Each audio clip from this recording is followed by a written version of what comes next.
mean, Rockridge, right there in that area. I mean, Broadway near Broadway Terrace was okay. That was better.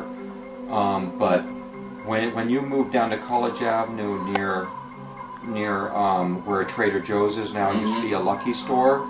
That was coming down in life, honey. That was coming down into the flatlands. Are you serious? Yeah. Yeah. That's way before any memory I have of that area. When I moved from college down to where I live now, there were druggies and chud all over the place. I couldn't hardly talk to anybody when I first moved in 22 years ago. Man, that is super yuppie You ass. know, there were people going, oh, you want to buy something? They wiped all that stuff out of there. Oh yeah, no. Now it's Market Hall. I'm gonna go pay $50 for a bagel. We had a guy living below us who was a musician. He used to work at Eli's Mile High Club named J.J. Malone. He and Troyce Key used to run the place. He was running drugs and prostitutes out of my place down below. And then across the way, Ed and Rhonda were a manager. They were dealing drugs out of their apartment. You know, I mean, Terry would put in first come, first serve. You know, The only it was thing on shocking. College Avenue that looks like it's old is Eddie's Liquors. Let me tell you something. Everything else looks MacArthur- like it's new. Listen, MacArthur Boulevard used to have hookers all down the street inviting, oh, hi, sailor, come on up, we'll have a good old time. That's what it was like 25 years ago. Now Man. College Avenue is what? Oh, forget Pasta Pomodoro and all these kind of it. cactus. Market Hall, Cactus. Market Hall and that little raison d'etre. Oh, Raison d'etre. Little cutie ass furniture store. Jesus. Don't forget Acote. À côté. And Acote is, good food. Listen, in all due respect to my uncle, who's the sous chef there. Oh, well, that's all right. Well, no, Acote we'll has leave that. does. I know they're known for good food, but it's upscale. Hey, it's guess what? expensive. Here's news on your camera there. The Hut is now going to close. Well, it's already It's closed. already closed. That It's fucking already sucker. it's already it's closed? I already saw it closed. Oh, Shut no. down. Shit. Well, this my neighborhood bar, it's Crab Shack. They just tore the whole brick wall out and they're going to put a big picture window in there. Oh, let's have people so we can be seen. Wow. Jesus. It's all No, it's fucked. over. I have 4 restaurants in the area burning meat. So sick. More pollution in the air, burning meat. Oh, we're special. We're like roasting meat and stuff. God, don't get me started. Well, I hope you don't mind if I swipe just a little bit of your Bogle wine out Oh, there. Bogle? sure. Yeah, You there's want more? Bogle?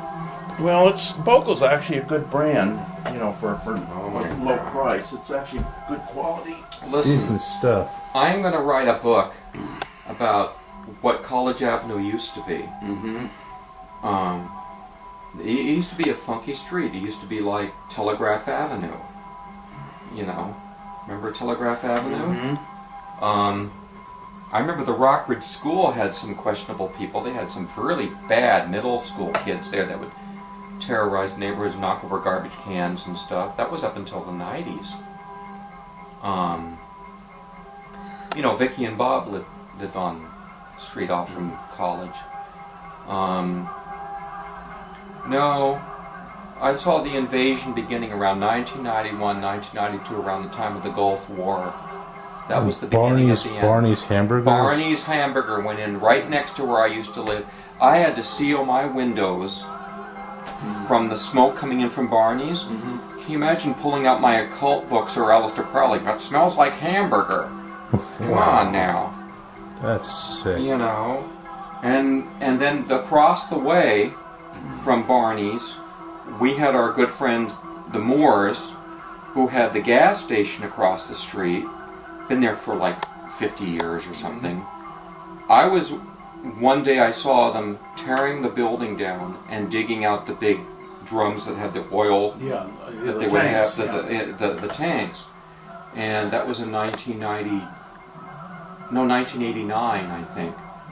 And they built this yuppie kind of little emporium of selling luggage, bagels, and then there was a good bakery there. That was the best thing. They had a bakery on the corner. But no, they completely changed the look of that around 1990, 91. Because we knew the Moores because they lived next to us up when we lived in the hills. and he ran the gas station there for 50 years. So that was wiped out with the stroke of a pen. But then Barney's went in, and that was the next blow. Market Hall went in around that same time. Because remember, Altabate Showcase built their building there first. And then Market Hall built around it, got the air right. Altabate Showcase, which has been wiped out. That was wiped out by Sutter because Sutter took over Altabates. Then they realized, oh fuck, we owe $100 million. Let's sell off our property, and the showcase was a casualty. Let's get the big They money. didn't care about the locals who worked there or went in there. Fuck the locals. Let's you get know, the that's big what they money thought. and sell the showcase. Corporatization. What a wipeout. Corporatization of College Avenue. What a mess. And then, you know, there was only one expensive restaurant on all of College Avenue. One. And it was in Bryan's neighborhood. It was right on the corner across from what is now the Japanese restaurant. I can't remember the name of it. And the Indian place. It was called, well, let me see if I can remember the name of it. It wasn't Maynard's. It was a name like that. And it was the only expensive restaurant on the whole avenue. Was There it were only Wood like Tavern, 5 or of 6 course? restaurants. I forget. You've told me about it before. I told you, Norman's. Norman. It was Norman's. That was the only expensive restaurant. Nice paintings, wood paneling, but it was a nice place. And it had And you old also school. said there was a Russian place in Elmwood. There was a Russian place in the Elmwood called Petrushka. That's gone. That's gone. There was a bookstore in the Elmwood district called Haskett's. When I was living on College Avenue in the 70s, early 70s, there was a place called Haskett's. That's where I got my Tolkien and Lovecraft books. And that was where? That was between Petrushka and where that bird place is. You know where that ice cream place is called EC? Oh, please. It's right almost next Is door. that called Your Basic Bird? Yes, they've been there that's- at least for 50. No, they've Now been the there only for bookstore is Dalloway. Oh, This Mrs. is Dalloway Mrs. went in Dalloway, later. And then Went in that later. one on Ashby that's kind of new agey. Oh, they've been there for 50 years. Llewellyn's? I don't know how that place is still Llewellyn's is great. Are they still in business? Yeah, in fact, I met one of the women who started that. She's about 70-something. there. Then there's a bookstore on Claremont as you go up Claremont. Well, It's on the there's corner okay. of There's Claremont and like there's Afikomen, which is the Jewish bookstore. It's still there. There is Dark Carnival, which is still there. But there Dark was Carnival, sort of the comic book place, No, it has all the science fiction stuff. science fiction and comics. I think. I've known Jack for Then years. there's a grocery store. There's a grocery store called Star Then you Grocery. keep going up. There's a bookstore on the corner of Claremont. Yeah, that's Turtle and Island. I don't know if it's antiques. It seems kind of It's weird. funky old stuff, and he's been there for a long time, at least 35 I don't know how years. that place is still open. But there used to be another bookstore right next to where Dark Carnival was.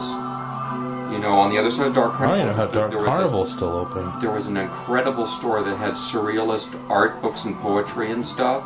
Now it's like a pastry shop or a cafe or something. I don't know what it is now, but it used to be a place. Place called Semi Freddy's or Oh, Semi Semi Freddy's has been there a while. But there was the bookstore right next to where the Dark Carnival is up on Claremont, and I can't remember the name of it, but I knew. Oh, it was David Worship's store.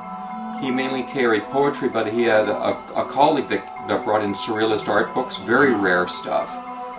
But that's gone because then, when they left, Dark Carnival took over that second part, and that's where they had the autograph parties, and we had people like Harlan Ellison, Anne Rice, Fritz Leiber, Ray Bradbury. Did you ever get any of those autographs? Oh, of course, I met them all.